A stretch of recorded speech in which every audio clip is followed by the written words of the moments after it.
আসছি অঙ্কটা হচ্ছে তোমাদের দূরত্ব উচ্চতা নবম দশম শ্রেণীর দূরত্ব উচ্চতা একটা অঙ্ক, যে অঙ্কটা ম্যাক্সিমাম সময় বিভিন্ন চাকরির পরীক্ষায় ব্যাংক বিসিএস বিভিন্ন ধরনের চাকরির পরীক্ষায় আসে।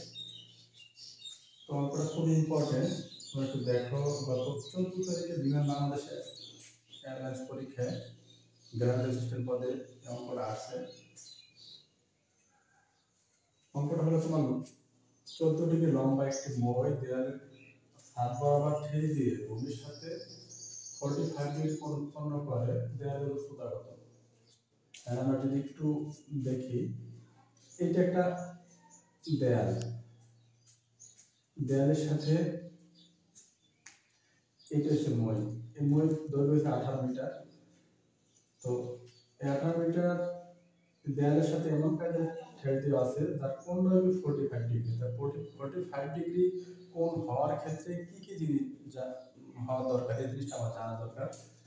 যখন 45 ডিগ্রি কোণ উৎপন্ন হবে তখন তোমার ভূমি আর উচ্চতা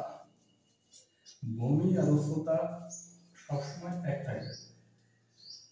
45 ডিগ্রি কোণের ক্ষেত্রে ভূমি উচ্চতা, এই যে ভূমি আর হচ্ছে এই উচ্চতা, এই দুইটা কি হবে? একই রকম হবে। 45 ডিগ্রি কোণের ক্ষেত্রে ভূমি আর উচ্চতা একই থাকবে, এই জিনিসটা খেয়াল রাখো। তাহলে দেখো আমরা কি দেখতে পারি, ধরে যেহেতু আমার দেয়ালের উচ্চতা আছে, দেয়ালটা আগে ধরে দেয়ালের উচ্চতা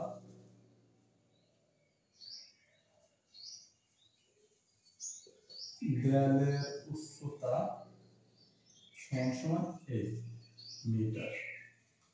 আচ্ছা, তারপরে আর কি কি আছে?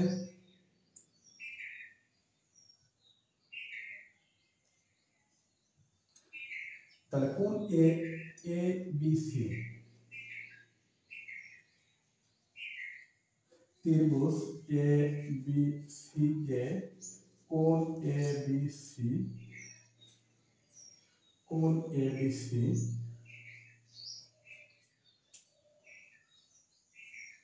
এবিসি তো এসসিডি দিয়ে হবে, এসসিডি ইকুয়াল টু কত? 45 ডিগ্রি।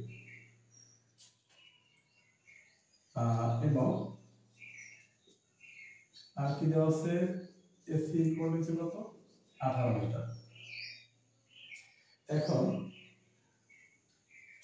আমরা কি জানি দেখো, যদি দুইটা উপাদান দেওয়া আছে, এখানে দেওয়া আছে কি তোমার লম্ব দেওয়া আছে, এই উচ্চতাটা আমরা যদি লম্ব ধরি, লম্ব দেওয়া আছে আর দেওয়া আছে কি, যদি এটা সমকোণী আমরা ত্রিভুজ চিন্তা করি, লম্ব দেওয়া আছে আর দেওয়া আছে অতিভুজ, এটা লম্ব এটা অতিভুজ। আচ্ছা, এটা সমকোণী ত্রিভুজ চিন্তা করলে এটা হচ্ছে লম্ব, এটা হচ্ছে অতিভুজ। তাহলে লম্ব আর যদি অতিভুজ থাকে তাহলে আমরা জানি কি, আমরা জানি sin থিটা ইকুয়াল টু কি লম্ব বাই অতিভুজ, নাকি? sin থিটা সমান মানে কি লম্ব বাই অতিভুজ। তাহলে অতএব sin ACB এই কোণটা ACB, sin ACB equal to লম্ব হইছে কত? লম্ব হইছে AB আর অতিভুজ হইছে কত? AC, বা sin ACB এটার মান আছে কত? 45 ডিগ্রি। 45 ডিগ্রি আর AB মান আছে কত? 8, আর AC মান আছে কত? AC মান আছে তোমার 18।